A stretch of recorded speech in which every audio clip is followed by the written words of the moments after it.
Buenas tardes a todos. Lo primero es agradecer a todos vuestra presencia, pues actos como este no tendrían lugar sin vosotros.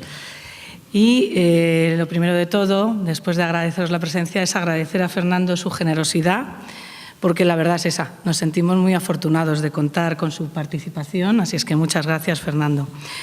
Esto ha sido un logro que estamos muy contentos y no lo podemos disimular.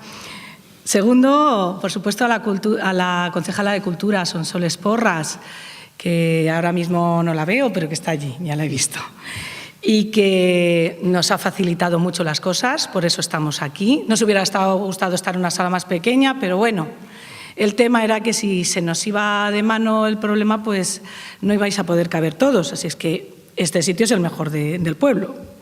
Muchas gracias. También al personal responsable del Coliseo. Nos han facilitado todo tipo de medios, especialmente Rosa, su directora, que está allí. A los compañeros de la agrupación local de UPyD. Este es un acto cultural, lo hemos hecho con un interés cultural, un objetivo cultural, pero claro, los compañeros de la agrupación que lo hemos organizado, pues todos han estado ahí arrimando el hombro, cada uno en su parte. Y hay que agradecerlo porque han apoyado. Y no vamos a nombrar a todos, pero sí por lo menos a su coordinador, que es Jorge Papadopoulos, que lo tenemos aquí, que también es concejal como yo. Y a la organización del partido, a la organización territorial, porque ha difundido esta convocatoria y siempre viene bien que, aparte de los vecinos, que es con los que más queremos hablar, tenemos que decírselo a los compañeros, pues también todo ciudadano que se presente por aquí y quiera hablar de un tema que nos parece tan importante es muy de agradecer. Y por último, a Jaime Godet, el compañero, amigo, abogado y apoyo, que siempre ha estado aquí apoyándonos en nuestro trabajo político desde nuestro comienzo, desde casi la plataforma PRE, y que nos ha ayudado a organizar este acto, que es un sabateriano confeso, y cómo no iba a estar aquí presentándolo él. No hemos querido ser imparciales, hemos querido traer a alguien que esté por la causa de la persona que tenemos aquí a nuestro lado. Entonces, bueno, pues nada, empezar un poquito el acto, solo recordaros que es un acto no partidista, es un acto local, cultural, y queremos que sea el comienzo de un ciclo de conferencias, porque queremos impulsar la conversación con los ciudadanos sobre temas de relevancia, temas que le preocupa a la ciudadanía. Y en esta ocasión queremos que sea una reflexión conjunta sobre ética, política y ciudadanía. Y la verdad es que es un reto muy importante, porque nos hemos atrevido con un tema de gran calado, es bastante grave el tema, y con un grande como Savater. Así es que menudo atrevimiento, ¿no? Entonces, aquí estamos atrevidos y es un ejemplo no solamente, como ha dicho Jaime, de personaje cultural o de persona, porque esto de personaje, que tiene una relevancia internacional, sino de compromiso político, cosa por la cual estamos muchos aquí u otros en otros lados, pero que eso es un ejemplo para nosotros. Pues nada, que espero estar a la altura y vamos a comenzar, ¿no, Fernando? Muy bien. ¿Qué es para ti la ética? La ética, así también, en fin, para no ponernos doctorales, es una reflexión sobre los motivos y los objetivos de nuestra libertad, de nuestra acción libre. Es decir, los seres humanos estamos condenados a la libertad, como decía Jean-Paul Sartre, ¿no?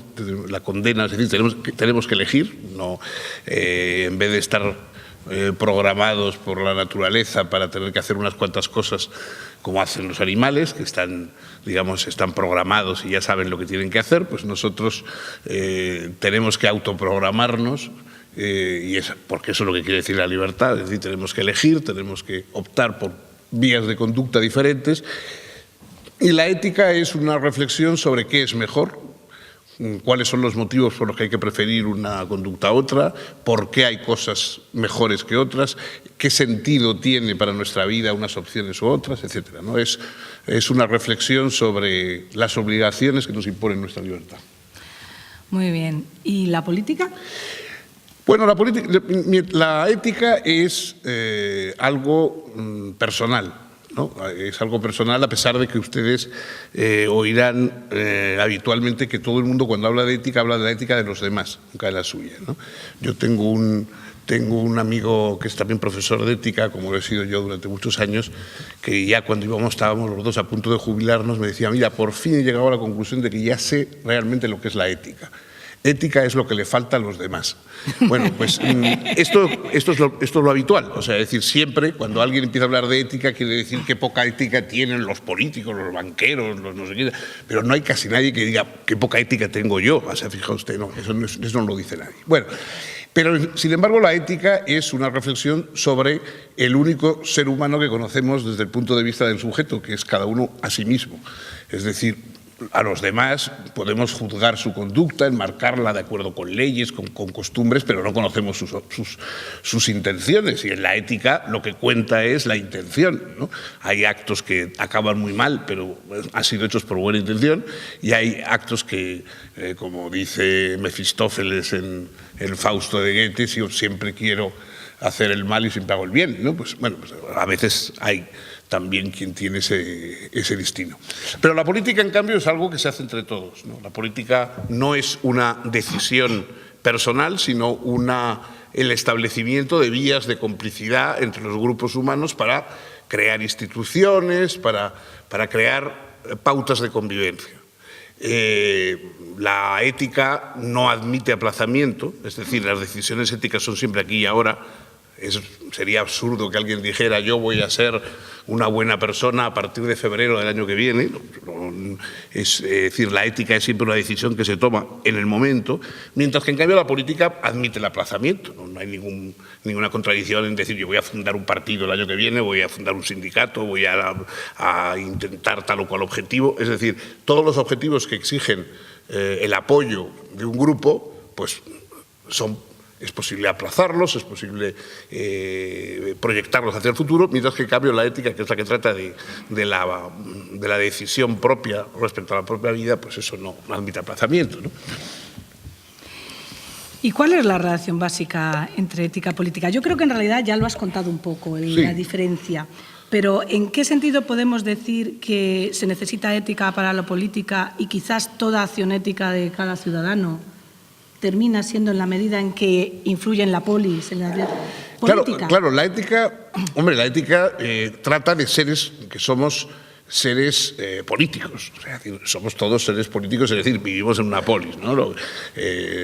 Según la expresión clásica que utiliza Aristóteles en la política, somos un politicón, es decir, animales políticos, ¿no? Animales no en el sentido de que a veces decimos que hay políticos que son muy animales, sino que somos animales políticos, es decir, seres animados, pero que hablamos. Lo que quiere decir ser político en el fondo es decir, somos seres somos seres simbólicos, seres que compartimos todos una sociedad expresada en forma de lenguaje que ninguno hemos inventado, ¿no? Todos pensamos y nos relacionamos con nosotros mismos a través de un lenguaje que es social porque no lo hemos inventado nosotros.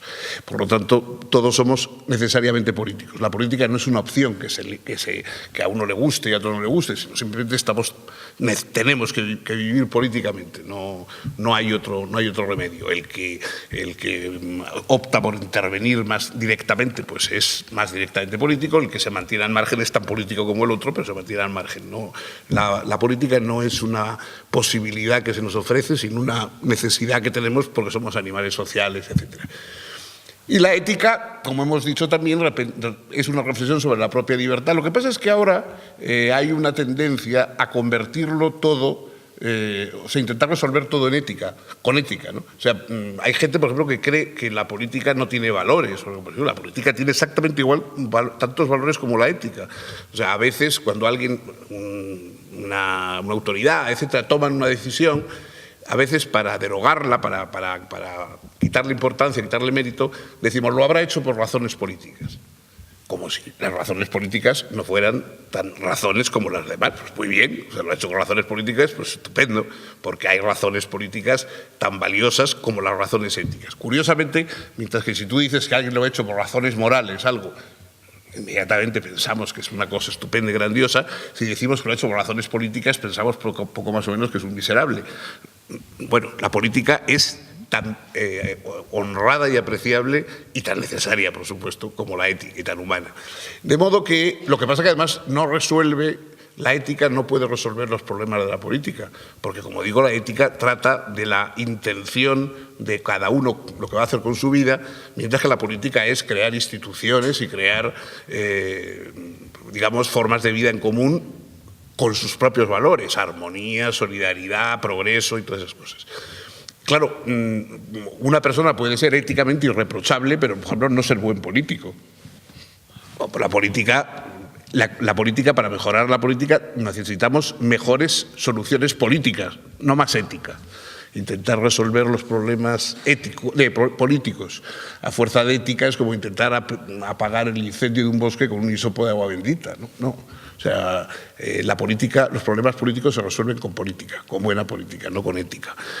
Porque la política tiene unas coordenadas, tiene que tener una capacidad, una habilidad. Yo quiero políticos que sean capaces, es verdad que tengan valores políticos, es decir, naturalmente que no sean políticos, digamos, dedicados a ir en contra de los valores políticos. Un político, por ejemplo, que ocupa un ministerio y en vez de emplear el dinero en obras de interés social, pues se lo gasta en un bingo. No solamente es un tipo que tiene un problema evidentemente moral, pero sino que también es un mal político. Es decir, es un político que hace lo contrario de lo que políticamente debe hacer. Por lo tanto, la política también tiene sus valores, ¿no? Entonces, yo creo que la ética está muy bien, es una cosa muy interesante, es una necesidad humana también y es algo específicamente humano, ¿no? Solo los seres humanos se plantean problemas éticos porque solo ellos pueden elegir. Pero la política tiene su propio campo, ¿no? Entonces, no se puede estar siempre predicando moral. Lo que hay que predicar es buena política, no moral, ¿no? ¿Crees que estamos en un momento de crisis política? Pues estamos en un momento de crisis, eso seguro. No, vamos, tampoco hay que ser muy perspicaz, ¿no? Es una crisis de origen económico que, claro, naturalmente, inmediatamente tiene que ver con todo, o sea, porque la economía pues está muy imbricada con todo, con la sociedad, con la política, la educación, entonces, pues claro, inmediatamente que hay una crisis en algo tan fundamental como la economía y sobre todo de tanta amplitud y tanto tamaño, pues claro, tiene una relación y una vinculación, por supuesto, con la política, y los políticos entonces quedan como más al desnudo, digamos, ¿no? Porque los políticos, quiero decir, el ejercicio, ¿no? Bueno, aclaro, me parece ocioso, pero aclaro que políticos somos todos. Es decir, lo primero que hay que despejar es esa idea completamente ingenua que por un lado hay políticos y por otro lado hay ciudadanos. No, en una democracia políticos obligadamente somos todos. Los que están en ejercicio son nuestros mandados, aquellos a los que nosotros les hemos mandado mandar. Si son malos o lo hacen mal, cosa que a veces pasa, peor lo habremos hecho los que los hemos elegido, los que no los cambiamos, los que no nos ofrecemos como alternativa a ellos y creemos que lo podemos hacer mejor, etcétera, etcétera. O sea, los políticos no son una casta especial que han venido en un platillo volante para destruir la vida de sus conciudadanos, sino que son simplemente una emanación de cada uno de nosotros, ¿no? Probablemente lo peor de los políticos en ejercicio es lo mucho que se parecen a sus ciudadanos que los han elegido, ¿no? Muy de acuerdo contigo, Fernando. Entonces, ya sabemos que política no es solo lo que hacen los políticos, es lo que hacemos todos, pero lo que hacen condiciona de forma fundamental nuestra vida cotidiana. ¿Crees justificado que, por lo menos en las últimas encuestas, en España se consideraba que los políticos somos el tercer problema de nuestro país? Y aquí he dicho un somos, pero no me siento identificada. ¿Qué queréis que os diga? Entiendo que en la política hay buenos, malos y regulares políticos, hay de todo, como en cualquier ramo. Pero en todo caso, los políticos son considerados por los ciudadanos el tercer problema de nuestro país. Bueno, pues eso es lo que demuestra la ignorancia, ¿no? de la falta de preparación ciudadana. Por eso algunos hemos abogado con tanta insistencia, porque hay una formación cívica, una educación ciudadana. Porque claro, o sea, el que cree que es que los políticos son una cosa que están ahí, que él no tiene nada que ver con ellos, que él simplemente los padece o los sufre, etcétera, claro, no entiende el vínculo que existe entre él mismo y esas personas que están ahí, ¿no? O sea, ¿cómo van a ser los políticos? Los políticos pueden ser los que hay en un momento determinado, o unos políticos determinados muy malos, pueden crear problemas a sus ciudadanos, y sus ciudadanos son los que por eso tienen que meterse en política. Claro, un político que no es un verso libre, es alguien ligado a los ciudadanos, a las personas que lo han elegido o que pueden quitarle de ahí, etcétera. Entonces, claro, no se puede hablar de los políticos como si fuera una casta autonombrada. Es decir, ellos pretenden, muchas veces efectivamente ellos pretenden cooptarse y ir diciendo, bueno, ustedes no se preocupen, ustedes dedíquense a sus cosas, a sus diversiones, nosotros gestionaremos, pero claro, los ciudadanos eso es lo que no pueden consentir, porque nadie puede ser político en nuestro lugar. Nosotros podemos elegir representantes, pero no podemos elegir quien sea político en nuestro lugar, ¿no? Dice un aforismo de un personaje de tu última novela, Los invitados de la princesa, os invito a leerla, tiene partes muy divertidas, pero además es que tiene mucho trasfondo también. Y dice un Nicolás Nirvano, lo que nos corrompe políticamente no es la pasión de mandar, sino el afán de obedecer. No sé si eso lo quieres explicar o te hago la pregunta vinculada, pero bueno. No, bueno, es una opinión de ese señor, que es un tipo bastante atrabiliario que aparece en la novela. Entonces, ¿tú crees que, por ejemplo, se podría dar el caciquismo, la prevaricación, el nepotismo, la malversación, el tráfico de influencias, es decir, toda una serie de problemáticas que reflejan la falta de valores políticos, allá donde gran parte de la ciudadanía tuviera una base buena política, una sana conciencia ciudadana? ¿Tú crees que eso es fácil?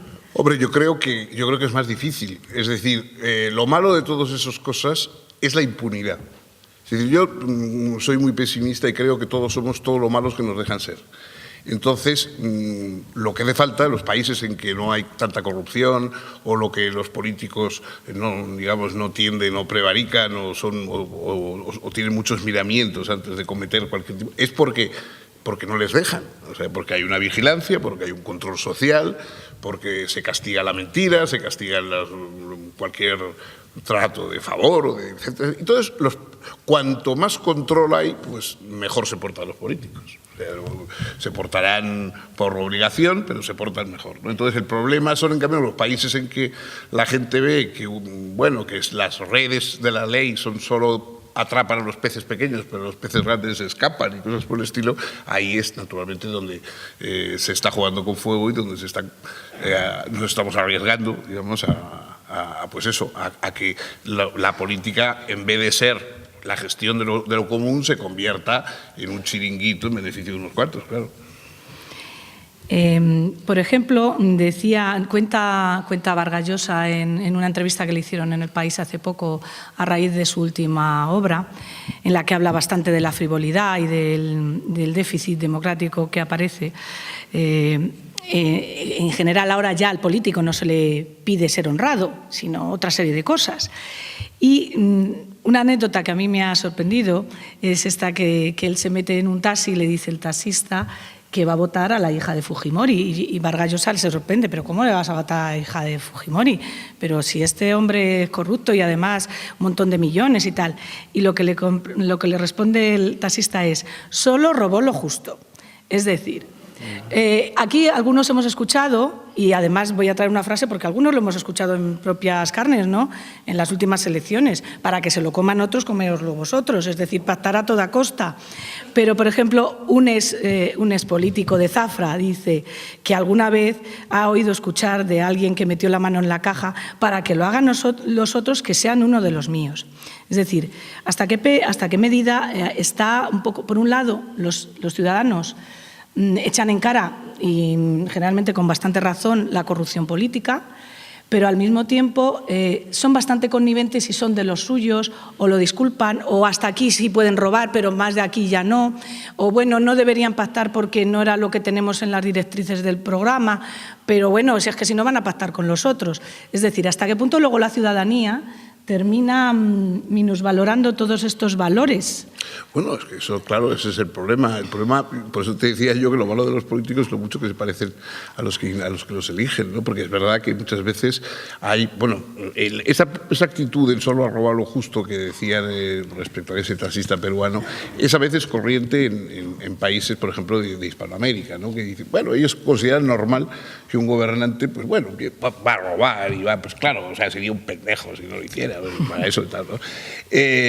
Bueno, eso todavía no se ha extendido en nuestros países, pero en nuestros países también se considera que hay cierto tipo de indelicadezas o de abusos que son normales. Y, hombre, si estás en una posición de privilegio, pues también, ¿no?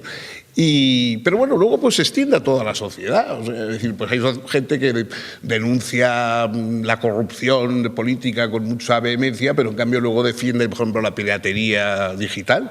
Entonces, claro, pues un señor que defiende la piratería digital no tiene derecho a acusar a nadie de corrupto, porque él no está igual. O sea que ese tipo de cosas es lo que hace que haya una connivencia y que en el fondo los demagogos de la política hacen un guiño siempre a la gente, diciendo, bueno, usted y yo ya nos entendemos, sí, claro, ya sabemos que no está bien, etcétera, pero cuando uno puede abusar, abusa. Sea porque te lo ofrezca la posibilidad un sistema como Internet, o sea porque te lo ofrece un puesto político, etcétera, etcétera. Y lo que hay que hacer es, hombre, pues si robas, por ejemplo, pues dar parte al partido, que no sea todo para ti. O sea, hay que decir que no, porque hay gente que ha dicho, no, yo no me quedé con...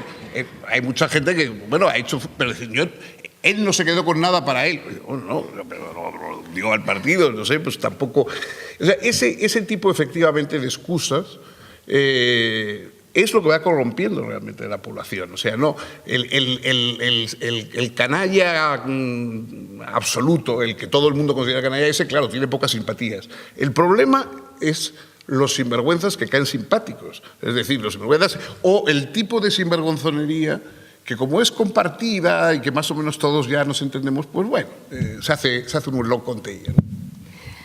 Bueno, entonces, en realidad, lo que quizás hay que un poquito reflexionar todos conjuntamente en este constante divorcio entre ciudadanos y políticos, unos políticos que verdaderamente hierran o erramos muchas veces, es que en realidad pues reflejamos la sociedad en la que estamos. Es decir, que los ciudadanos, en gran medida, o muchos de ellos, cuando pueden también se corrompen. Es decir, cuando pueden no cobran un IVA, cuando pueden no declaran en el IRPF correspondiente. Claro. Y toda esta serie de cosas... Con IVA o sin IVA, eso de las tarjetas, eso ha existido durante mucho tiempo y bueno, lo hemos vivido, la idea esta del globo inmobiliario, etcétera, etcétera. Uno veía con asombro cómo todo el mundo vivía digamos, como si fuéramos millonarios, ¿no? Y gente que, claro, hoy muchos de los que reprochan a los bancos sus abusos son los mismos que pidieron el crédito y se lo concedieron. Entonces no les extrañó que el banco les tratara como si ellos fueran millonarios o tuvieran que hacerlo obligatoriamente. Claro, luego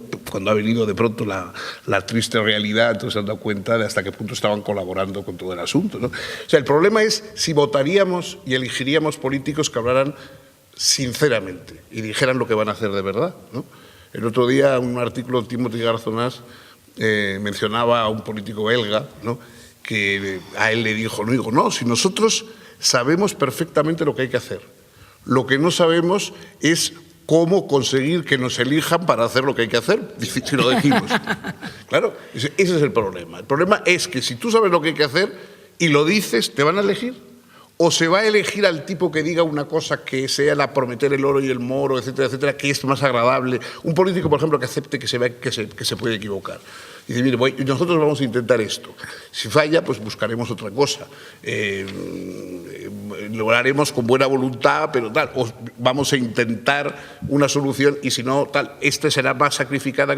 Bueno, claro, todas esas cosas a veces... digamos, lo que queremos es el Superman que arregle las cosas o que nos prometa que las va a arreglar, aunque sepamos que luego no es verdad que las va a arreglar, ¿no?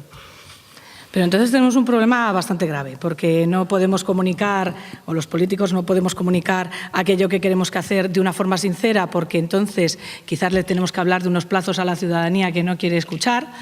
Quizás la ciudadanía necesita también el cortoplacismo, es decir, hasta cierto punto el electoralismo y la demagogia, que son, yo creo, que dos de los grandes males de la acción política, son muy difíciles. ¿Cómo es posible combatirlos cuando en realidad políticos y ciudadanos, unos por unas cosas y otras por otras, los políticos porque tienen que demostrar que lo hacen enseguida y ya, y los ciudadanos porque lo necesitan ya, y más en estos momentos, ¿no? Se necesitan ya muchas cosas.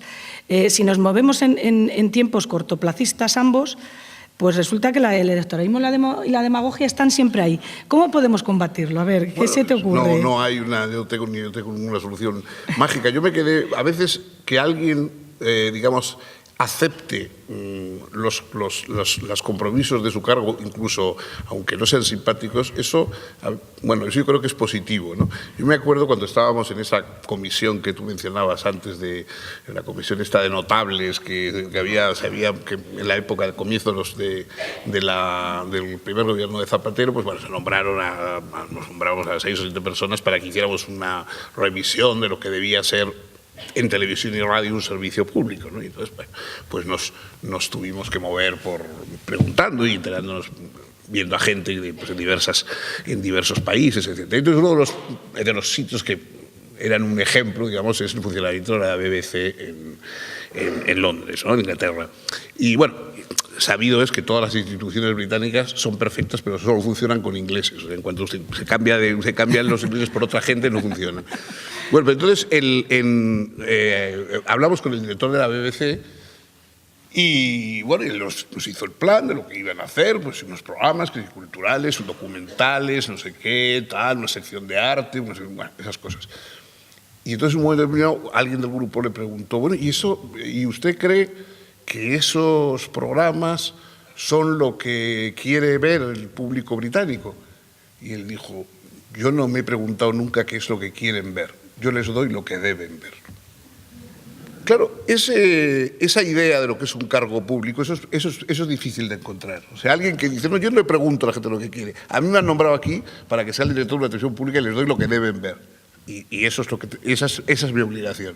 Eso, llevado a otros campos, es un poco la idea del servicio público, que es complicada de tener porque se extiende a todos los planos, se extiende no solamente al político, sino también al padre o a la madre respecto a sus hijos, al educador respecto a sus educandos, etcétera, etcétera, ¿no? Todo eso, en fin, es una actitud que hay que ir desarrollando y por eso algunos hemos creído, quizá con ingenuidad, que la educación y el desarrollo de una educación y para la formación de ciudadanos pues es imprescindible.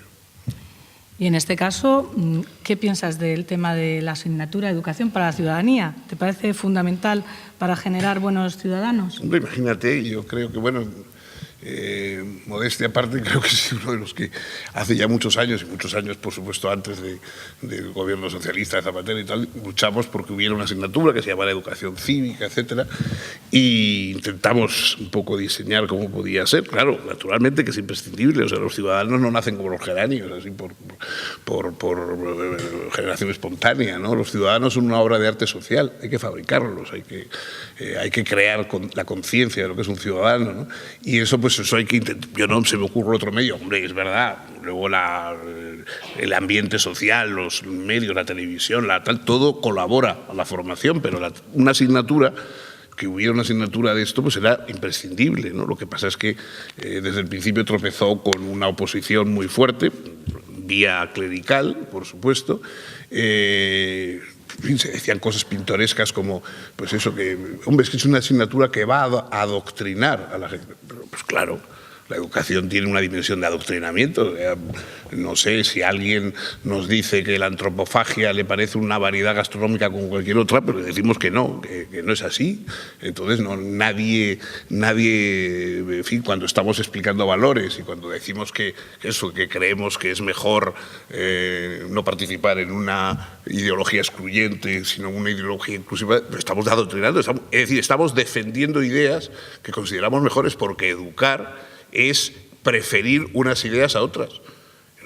Naturalmente que no se trata simplemente de decir todas las ideas son igualmente válidas, eso no es una educación, eso es un mareo, ¿no? Es decir, la educación es enseñar que hay ideas preferibles a otras y que hay formas de políticas preferibles a otras y que no es lo mismo una sociedad en la cual los hombres y las mujeres tienen las mismas posibilidades de trabajo, representación social, etcétera, que una en que están las mujeres discriminadas, por ejemplo, en fin, no es lo mismo una teocracia que una democracia laica, que son como tienen que ser las democracias, en fin.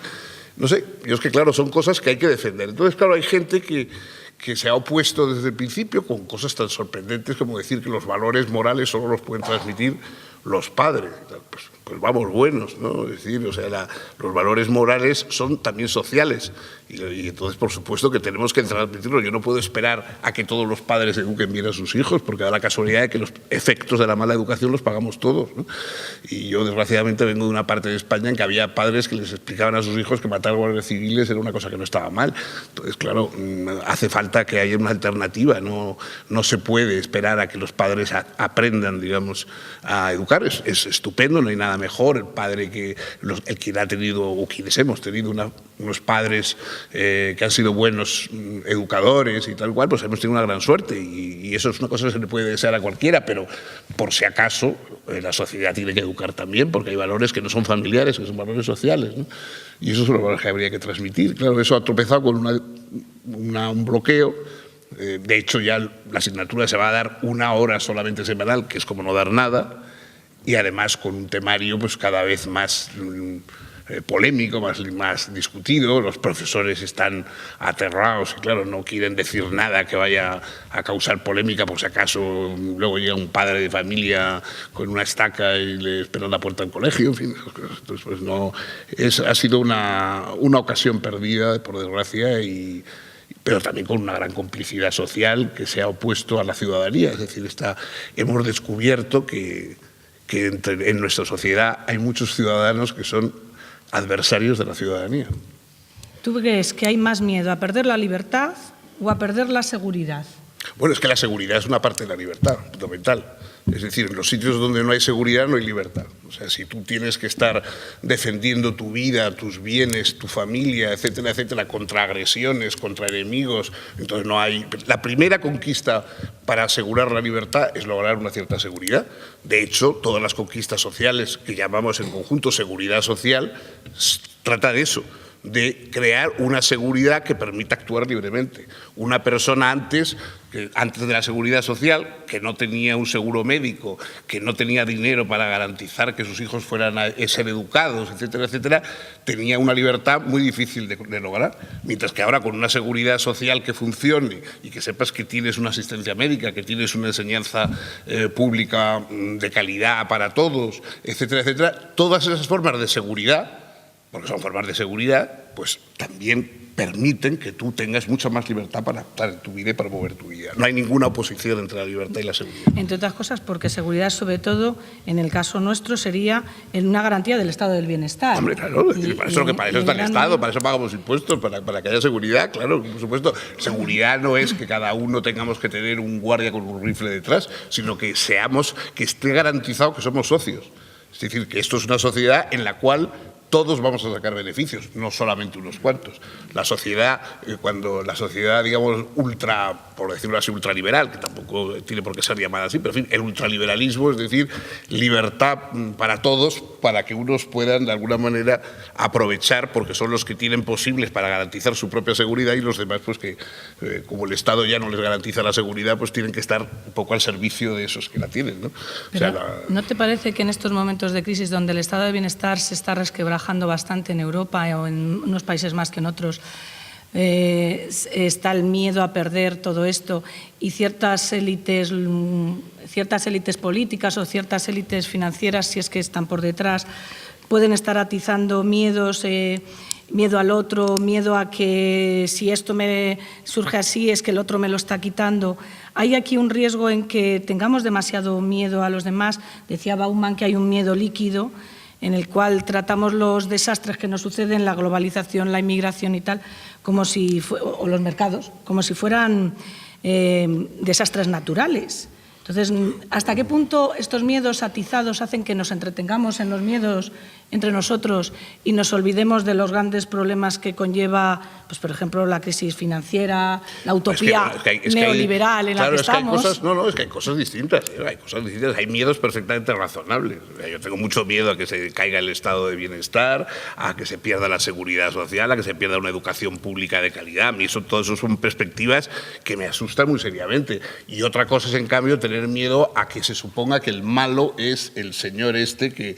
O sea, mira, hace un par de semanas me tocó quedarme tirado en un aeropuerto de Galicia, pues estas cosas que tienen estas compañías low cost, tipo Ryanair, etcétera, ¿no? Bueno, entonces nos hizo la broma de que se llevó el avión, total, que estaba un vuelo que iba a ir a Canarias con toda la gente tirada allí, ni se sabe cuánto tiempo, los que teníamos que ir a Madrid, ni se sabe cuánto tiempo también tirados por allí, y pasaba el tiempo, ¿no? Y las horas. Por fin, a las 3 horas o cosas así, a los de Madrid nos suben a un avión. Y cuando ya estamos en un avión y va a empezar a volar el avión, nos hacen bajar a todo el mundo, porque para subir a los de Canarias.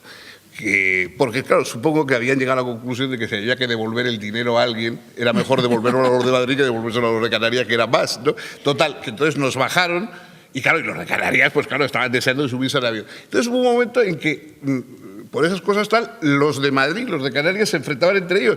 Claro, y tratamos de decir, no, oiga, que el problema no son ni los de Canarias ni los de Madrid, el problema es la compañía aérea, que es la que nos está haciendo a todos en la pirula, ¿no? Pero, en fin, entonces veías cómo de pronto se creaba un gran antagonismo y los de Madrid consideraban a los de Canarias como unos depredadores porque les hacían bajar del avión, y los de Canarias consideraban a nosotros como unos invasores que les habían quitado su avión, cuando en realidad ninguno de los dos estaba encontrando al enemigo verdadero, que el enemigo verdadero no era ninguno de esos, ¿no? Y esto yo creo que efectivamente pasa también muchas veces en las sociedades. O sea, hay profesionales en brindar enemigos falsos, ¿no? El inmigrante, el otro, el que tiene la cara no sé qué, para no enfocar los verdaderos problemas y los verdaderos digamos, miedos razonables que uno puede tener, ¿no? Como, por ejemplo, que las cosas buenas se pierden. O sea, la idea esta de que, claro, los que hemos vivido en una dictadura durante gran parte de nuestra vida, etcétera, y no hemos tenido muchas de las cosas que hay hoy, sabemos que estas cosas no son eternas. Pero, claro, hay gente que ha nacido y ha crecido dentro de una sociedad democrática con todos sus defectos y consideran que hay una serie de cosas que están dadas para... Sí, pues hombre, estaría bueno que no tuviéramos seguridad, estaría bueno que no hubiera libertad de expresión, pero es que estas cosas en gran parte del mundo no las hay y puede dejar de haberlas en un momento determinado. O sea, las cosas buenas son frágiles y se pierden y hay que luchar por ellas, no tienen piloto automático. Las sociedades no tienen piloto automático para funcionar siempre. No, hay que esforzarse. Hay que esforzarse porque si no se caen las cosas, ¿no? Bueno, lo primero, buenas tardes. Y bueno, un poco en relación a lo que ha dicho usted de que en el fondo el ser humano es un animal político. Lo primero, que estoy totalmente de acuerdo y que considerarse apolítico es una incongruencia en sí mismo, siendo ser humano.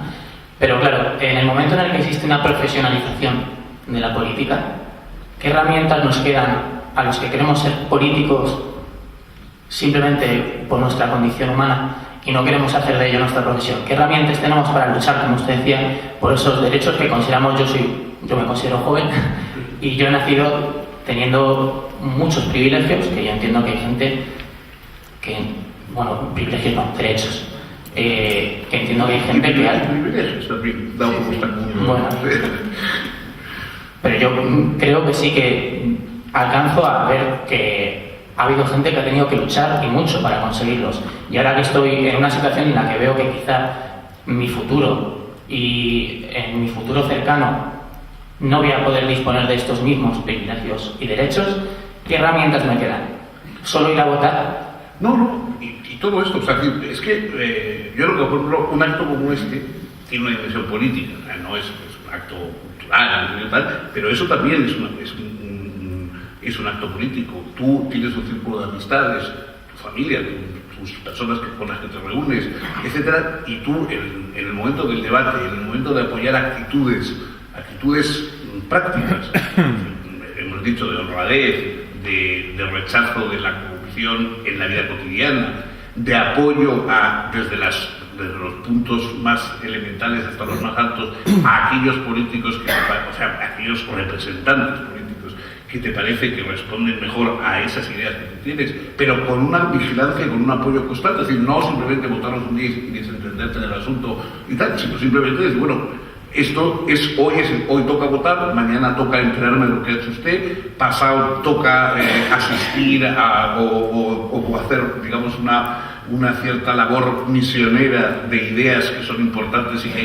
que a veces hay que apoyar en la sociedad, porque si no, en la sociedad no prospera. El político puede escribir lo que quiera en un papel, pero luego la sociedad va por su lado. Entonces, todo eso es una labor política constante. O sea, es decir, no lo mejor pues no tienes tampoco por qué, ni todo el mundo tiene por qué sentirse llamado a hacer labores de representación o de especialización, porque yo es un mundo muy especializado, muy complicado. Yo no he querido nunca tener o intentar hacer ningún cargo político porque soy incapaz, soy de los que no saben rellenar un formulario, entonces, en fin, nunca votaría a partidos que admitieran a la gente como yo en las listas, ¿no? Pero me parece que hay otras formas de colaborar, pues, en el mundo de la educación, que ha sido el mío, y en otros campos, pues uno puede intervenir, o sea, puedes salir a apoyar unas cosas, todos tenemos un círculo de influencia, o sea, todos vivimos en una pequeña polis de la cual somos el centro cada uno de nosotros.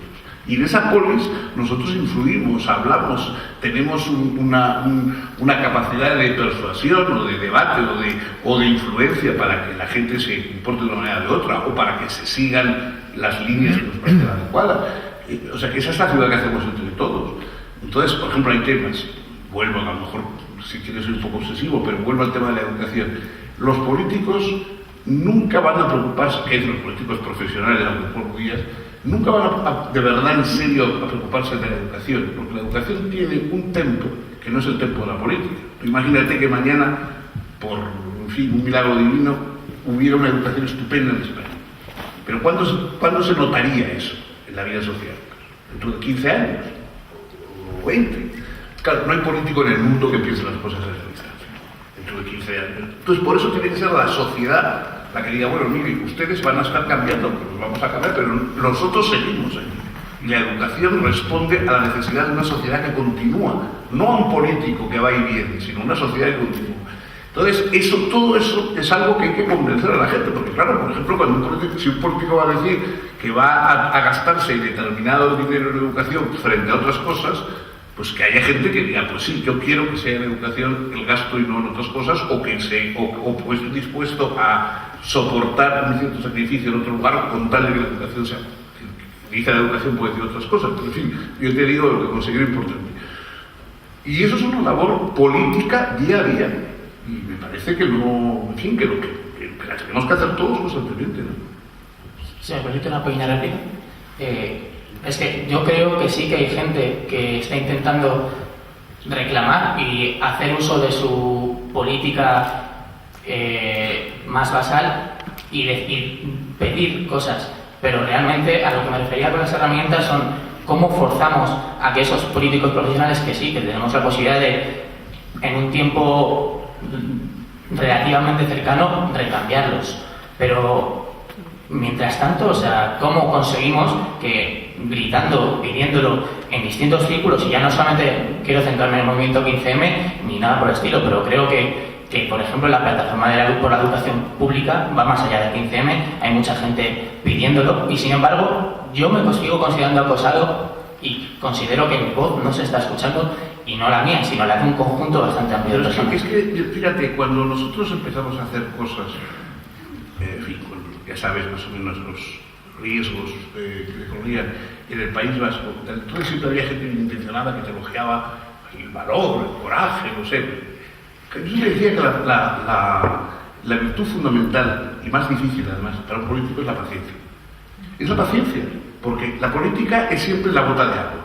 Y entonces las cosas tardan muchísimo en abrirse paso, si es que se abren, a base de luchar y de insistir, etcétera, etcétera. O sea, hace unos años salió elegido presidente de Estados Unidos, pues el primer afroamericano que llega a presidente de Estados Unidos, ¿no? Claro, todo, pues bueno, más o menos, hubo todo tipo de comentarios, pero casi nadie, yo por lo menos no lo oí, que nadie se acordó de un político cuyo nombre ha quedado en cambio, desgraciadamente, solo unido a la guerra de Vietnam, que era el presidente Lyndon Johnson. Lyndon Johnson fue el que acabó con la discriminación racial en las escuelas en Estados Unidos. Es decir, lo que hizo que se acabara la discriminación blancos, negros, etc. en las escuelas de Estados Unidos.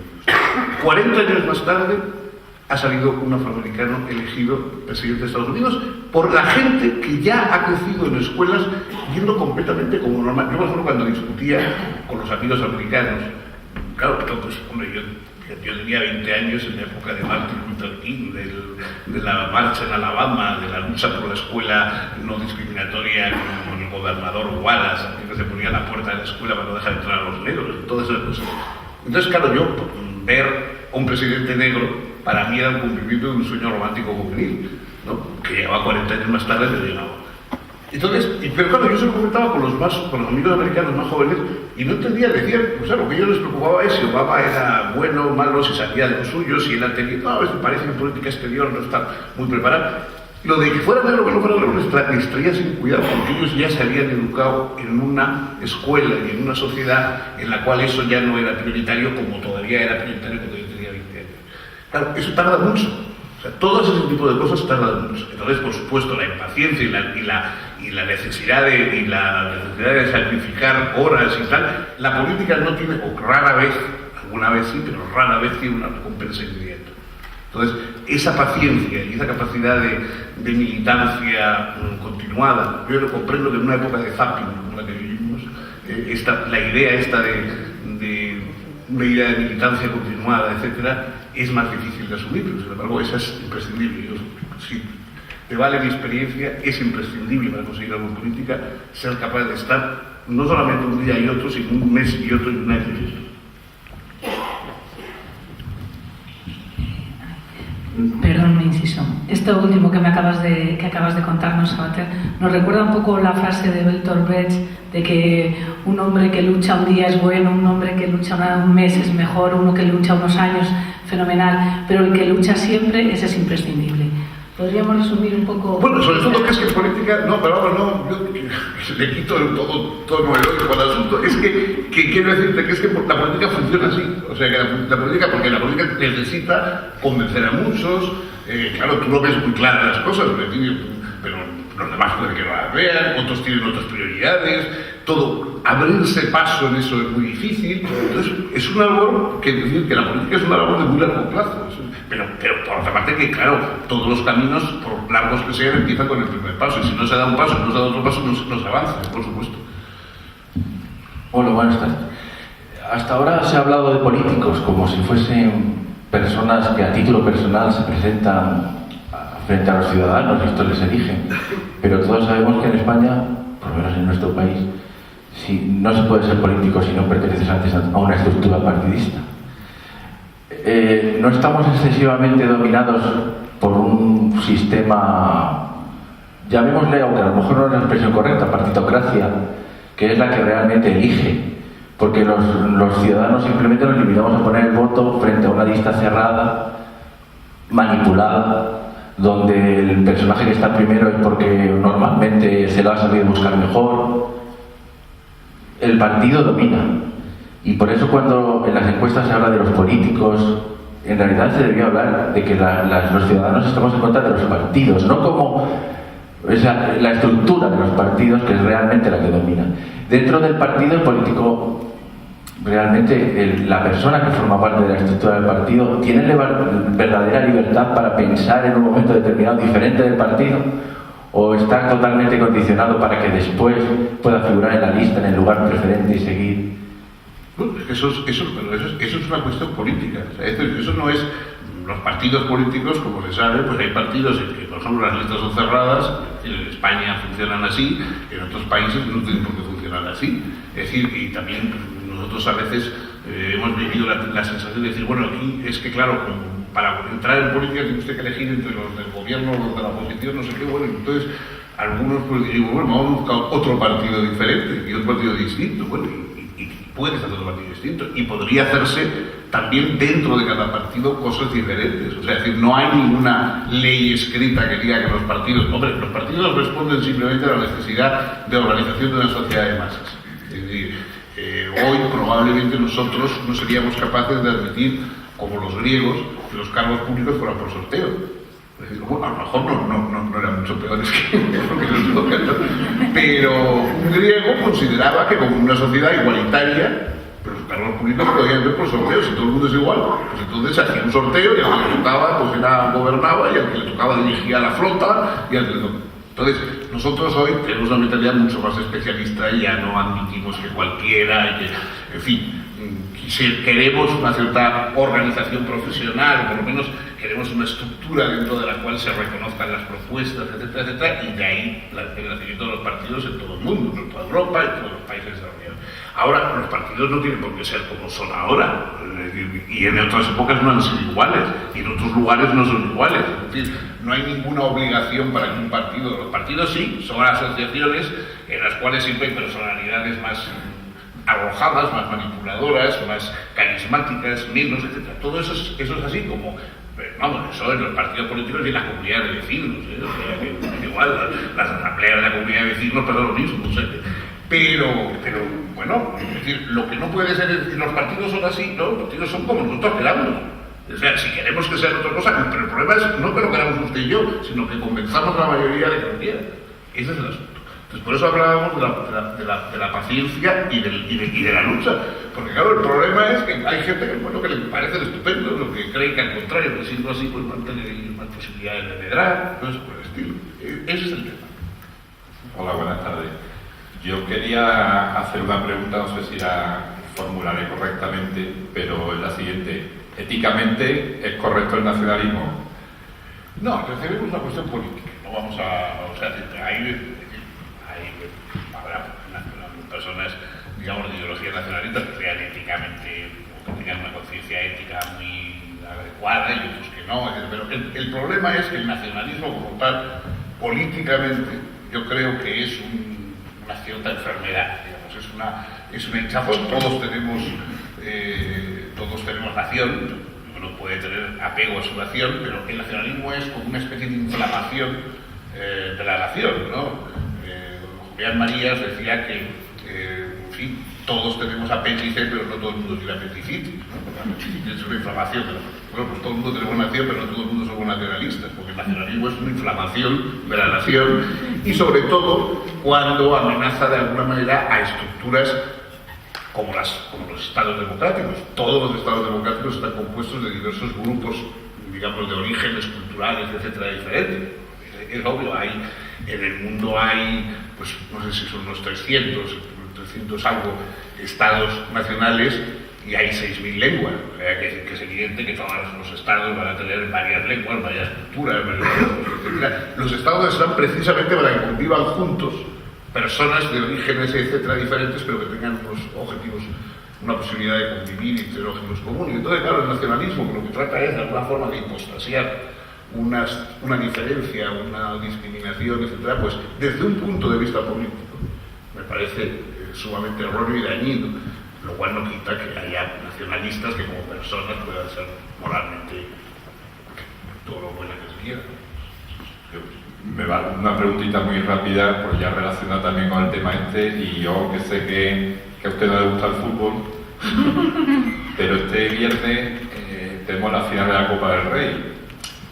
Ya ha habido varios partidos, Amaiur, incluso secundado por CIU, probablemente PNV, Bloque Nacionalista, de que, digamos, pitar el himno de España, silbar a la bandera, silbar al príncipe. Yo personalmente no me considero una persona especialmente supernacionalista española, pero a mí eso, hablando en plata, me jode, ¿no? Sé que muchos que van a ir al partido, incluso a lo mejor son del Athletic Bilbao, pero son de Almería o de Burgos, o del Barcelona igual, o incluso catalanes y vascos, que se sienten españoles. Nadie se le va a ocurrir llevar una bandera de España. Todo esto no es fruto un poco de la condescendencia que se está teniendo con este tipo de nacionalismo y qué podemos hacer los que, digamos, no tenemos el apéndice inflamado. Bueno, pues yo lo he intentado y ya no sé que tampoco hemos tenido demasiado, hemos tenido un éxito relativo de la bandera. Sí, es así, o sea, es verdad. Usted sale a la calle con una bandera española y todo el mundo piensa que son falsas, y sale usted a una calle con una bandera, una icorriña, una señora, y todo el mundo piensa que es un tío cojonudo. Pues, claro, y yo sé por qué, pues eso, no sé yo.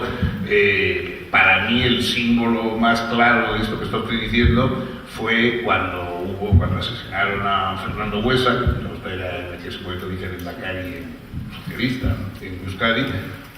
Bueno, pues en Vitoria se hizo, era diputado por Álava, se hizo el velatorio, ¿no? Y entonces estaba su féretro y estaban encima pues la icorriña, la bandera de Álava, el signo de los socialistas y ganadas. Y nadie se dio cuenta, hasta que pasó un sindicalista, un viejo sindicalista de gente, cuando iba pasando la fila y saludaban y tal, él pasó y en voz alta, sin referirse a nadie, dijo: no sobra ninguna, pero falta una. Y entonces se dio cuenta que faltaba una bandera, aquella por la que había notado una Congresa. Bueno, pues esto ha sido así durante mucho tiempo. Ha funcionado así.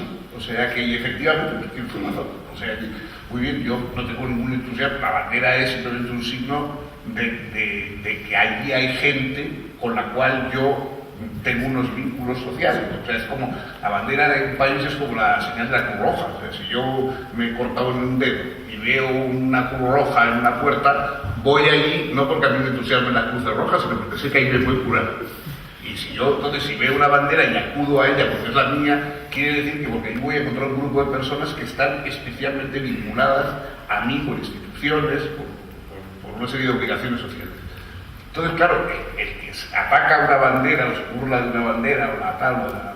no es que estén desatacando la bandera, está de alguna manera ofendiendo a la gente que se siente representada y que dice: oye, yo no es que pero en fin, ¿por qué tiene usted que ofender una cosa que a mí me representa y que de alguna manera estoy yo implicado? Y es verdad que hay una especie de complacencia. Hombre, yo sinceramente tampoco pienso que hay que exagerar, tampoco convertir una cosa ahora la batalla de parte del fútbol, imagínate, no sé, yo creo que el fútbol ya tiene demasiado protagonismo en la sociedad, y ahora que se convierta en palestra de todo nuestro psicodrama nacional, pero en fin, pasará probablemente. Mire, le quería preguntar por la factura que va a pasar a la sociedad, el 50% del paro juvenil y los recortes en el estado del bienestar, la educación y todo esto que nos está tratando ahora. Pues eso, yo ya le digo que eso precisamente es algo que yo tengo miedo, ¿no? O sea, decir, porque claro, primero hay una pregunta elemental, ¿no? Decir, bueno, supongamos que haya una serie de estos recortes bastante severos, muy severos y desde luego no muy equilibrados, que sean imprescindibles pues para cumplir con el déficit de Europa, ¿no? Pero esto quiere decir que cuando el país en X tiempo salga de la crisis recuperaremos estas garantías y estos beneficios sociales que se están ahora poniendo entre paréntesis o perdiéndose, o ya no vamos a volver, vamos a tener que quedarnos así para siempre. Esa es una de las primeras preguntas. Claro, si esto es transitorio, bueno, ¿transitorio hasta cuándo? O sea, ¿cómo se va a marcar la transitoriedad? ¿Cuándo va a dejar de ser necesario este tipo de recortes, este tipo de limitaciones? Y luego es verdad que, claro, después de todo, las vidas humanas son muy cortas. Es verdad que los países pues, duran mucho, pero los seres humanos duran muy poco.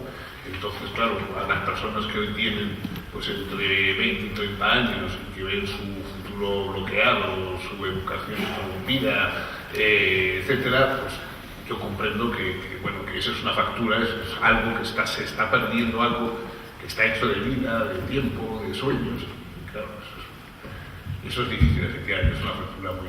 no sé cuantificarla, pero creo que va a ser muy elevada. Aquí se está hablando mucho de política, ya sé que esto era ética y política. Yo quiero irme a lo primero. Durante todas estas personas que han intervenido, todos han intervenido haciendo preguntas sobre la preocupación de la política. Indudablemente nos tiene a todos muy preocupados.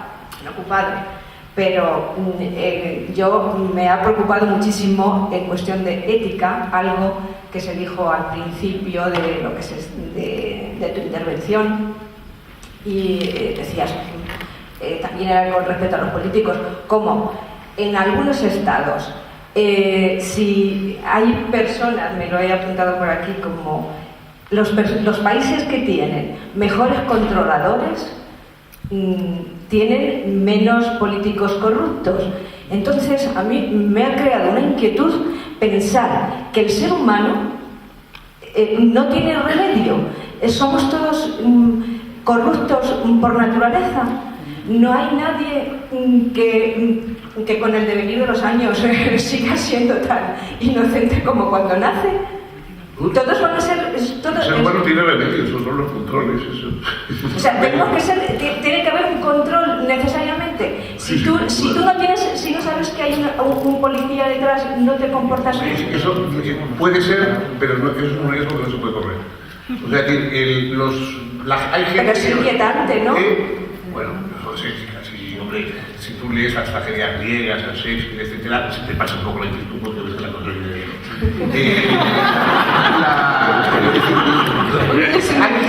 Hay gente, no, pero bueno, vamos a ver, hay gente responsable que se para en los semáforos sin necesidad de que haya un guardia va a poner una multa ni nada, simplemente porque comprenden que es lógico que habiendo tanto tráfico, tanto vehículo, y siendo los vehículos potencialmente peligrosos para los peatones, pues hay que detenerse en los semáforos para dejar pasar a la gente. Y hay gente que lo hace así. Ahora, si yo tengo un hijo pequeñito, lo tengo que mandar al colegio y tiene que cruzar varios semáforos, etc., prefiero que haya un guardia que ponga multas a los que están en los semáforos. Es decir, no me fío. O sea, es decir, a lo mejor sería estupendo que todo el mundo se parara en el semáforo, pero por si acaso, que haya un guardia que ponga la multa. Entonces, es que los seres humanos... Entonces tenemos que pensar que roban lo necesario. Exactamente. Las leyes son necesarias y ya te digo, y los seres humanos hemos aprendido a educarnos así. O sea, hoy, por ejemplo, normalmente, como creo que la mayoría de nosotros no lleva una pistola colgada al cinto y resuelve sus problemas a tiros con los demás, en este caso, a base de una serie de siglos en que se ha ido llevando a cabo una labor por medio de la ley, las instituciones, etcétera, que han hecho innecesario el hecho de que las personas vayan armadas. Si mañana dicen ha desaparecido toda la policía y todas las fuerzas de seguridad que hay en Madrid y tal, todos los que saliéramos de aquí inmediatamente o saldríamos con bastante mal miedo o iríamos corriendo a ver si hay alguna armería abierta por la noche para comprarnos una pistola, ¿no? O sea, no, es que los seres humanos estamos llenos de deseos y los deseos unas veces se controlan y otras no. Entonces sería estupendo que todos tuviéramos solo deseos positivos, colaboradores, etc. Pero la experiencia indica que no, que todos tenemos una serie de deseos destructivos incluso para nosotros mismos, para cada uno de nosotros mismos. Bueno, yo pues, en fin, esto hace la vida más peligrosa, pero en cambio la literatura mucho más interesante. Sí, pero a mí me gustaría pensar que hay un hombre, una mujer justa. Sí, puede que haya alguno, pero yo no sabría sacar de cuenta. Aunque solamente sea uno. Pero permíteme, Fernando, es evidente que aunque nadie sea el paradigma de la justicia ni de la honestidad, hay hombres más justos unos que otros y sociedades generalizando más justas unas que otras. Pero esas sociedades más justas son porque tienen leyes más justas, no porque la gente sea mejor. Las sociedades mejoran no porque la gente de pronto, o sea, los suecos no son ni mejores ni peores, ni más corruptos ni menos corruptos que los colombianos, pero viven bajo leyes que permiten menos la corrupción de economía. Y dentro de ese marco legislativo tenemos que meter una educación que sea de verdad para los valores ciudadanos, es decir, si una sociedad se preocupa por educar en la ciudadanía, obtendrá una sociedad en la que la mayoría será más justa. Me estoy refiriendo porque verdaderamente las leyes en sí, el concepto de la responsabilidad y el de la conciencia, al margen de lo de las leyes, está en que la gente llegue a esas concepciones. No solo que tenga que entender, sino que haya una sociedad más justa en general. Son las sociedades más seguras, son las más justas, las que tienen mejores servicios públicos, las que tienen mejor seguridad social, etc. Todo eso mejora la vida. O sea, la gente se porta mejor cuando está más contenta y vive más satisfecha. No, en cambio, las sociedades en que la mitad de la población tiene que vivir buscando a quien devorar para llegar al día siguiente, pues son muy peligrosas. Levantar la mano frente a quien está aquí delante de nosotros, reconozco que cuesta. Y más cuando vas a contradecir. Yo voy a inventar la plana un momento, un poquito nada más. Solamente que antes has asegurado que no hay un político que piense a 20 años vista. Yo creo que los nacionalistas sí. Por eso han dominado la educación y los puntos neurálgicos que siempre son a 20 años vistas. Y ahora están recolectando lo que sembraron hace 20 años. Y precisamente lo que yo quería preguntar es, ¿de qué manera se lucha contra el nacionalismo? Igual que le ibas a decir, o sea, yo tengo un amigo en San Sebastián que dice que cuando empezó la campaña de que el Partido Nacionalista Vasco había cumplido 120 años, entonces decía él, eso lo único que prueba es que no es verdad el refrán de que no hay mal que 100 años dure. No, pero bueno, los que han... Te diré incluso más, los nacionalistas que han gobernado en el País Vasco han dejado la educación y la información en manos de grupos mucho más radicales que ellos mismos. O sea, no, porque al contrario, porque ellos precisamente con ese cortoplacismo habitual lo que querían era buscar las diputaciones, las cajas de ahorro, donde estaba el dinero, etc. Y en cambio la información, la educación y lo digital estaban en grupos mucho más radicales que ellos. Y curiosamente eso ha ido creando una sociedad incluso que tiene ahora complejidad y dificultades incluso para muchos de los propios nacionalistas más menos... Bueno, pero digamos, no eran los gobernantes, eran los que les habían dejado, los habían puesto en sus manos, o sea, los que debían haber previsto, eso que decías que haber previsto, deberían haber previsto el problema o el peligro que había en eso y que efectivamente se ha cumplido, o sea, por supuesto, ¿no? Bueno, se ha cumplido y sobre todo el problema no es tanto, yo creo que no es tanto en la educación nacionalista lo que hayan enseñado en el sentido positivo, es decir, que hayan enseñado a los principios eternos, no. Yo creo que el problema es lo que no se ha enseñado en el País Vasco. Es decir, no se ha enseñado nunca lo que es una constitución, lo que son los valores de una España democrática. Es decir, España no ha tenido una oportunidad en el País Vasco. Eso es el problema. La España democrática no ha tenido una oportunidad. O sea, el franquismo naturalmente no la tuvo, como la tenía el resto del país, y una vez que llegó, pues allí no se le dio la oportunidad, se dio la oportunidad de convertir lo que había ocurrido en culpa de España y no culpa de Franco, ¿no? Entonces, bueno, pues... Y bueno, y ahora no sé, ¿qué te voy a decir? Pues, uno puede luchar como pueda, buscando instituciones, tratando en el terreno educativo, en el terreno de información, de defender los principios, pero no sé, yo, ¿qué voy a decirte? Yo, pues mira, me llevo 40 años con eso y no los resultados de eso, o sea, tampoco me siento perfecto. Por aquello de que me he comentado paciencia, pues seguiré teniendo paciencia. Nada más, solamente agradeceros que estéis aquí, agradecer especialmente a Fernando su presencia, invitaros a que nos planteéis en este caso en UPyD, pero vamos, en general a cualquier concejal, yo creo que todos estamos abiertos. Temas que queráis tratar, asuntos que os interesen. La participación ciudadana empieza por eso, por la conexión entre nosotros y vosotros. Nosotros somos de vosotros, somos unos de vosotros, algunos somos nosotros los 3 compañeros del UPyD. Somos todos novatos, es decir, nunca habíamos estado en un partido antes, ni dedicados, por supuesto, a las concejalías correspondientes. Entonces, pero lo hago extensivo a cualquier partido. Si no hay interacción entre el movimiento ciudadano, entre los ciudadanos personalmente y los políticos, mal nos va a ir. Y tenemos que conversar y cuestionarnos cosas, igual que también decía otro compañero que en los partidos, si no se cuestionan las listas, si no se cuestionan las ideas, pues sí, hay partidos donde nos cuestionamos lo de las listas abiertas, hay partidos donde se cuestiona de que a lo mejor hemos cogido un camino y creemos que hay que coger otro. Y yo creo que ese es el camino que todo partido debe saber, que a lo mejor tiene que cambiar de rumbo en cierto momento y que la autocrítica es buena y que hay veces que no podemos pensar todos unívocamente igual en todo, sin que eso suponga sectarismos.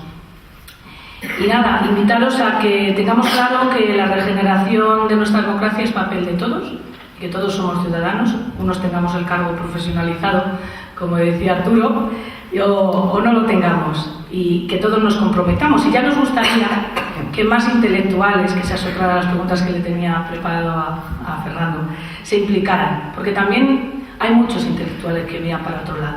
Entonces, la realidad está aquí y hay que pensar también para los que estamos en el mundo real, aparte de otros mundos. Nada más, muchas gracias y ya sabéis que estamos abiertos a sugerencias y esperamos seguir con otros encuentros tan interesantes como este.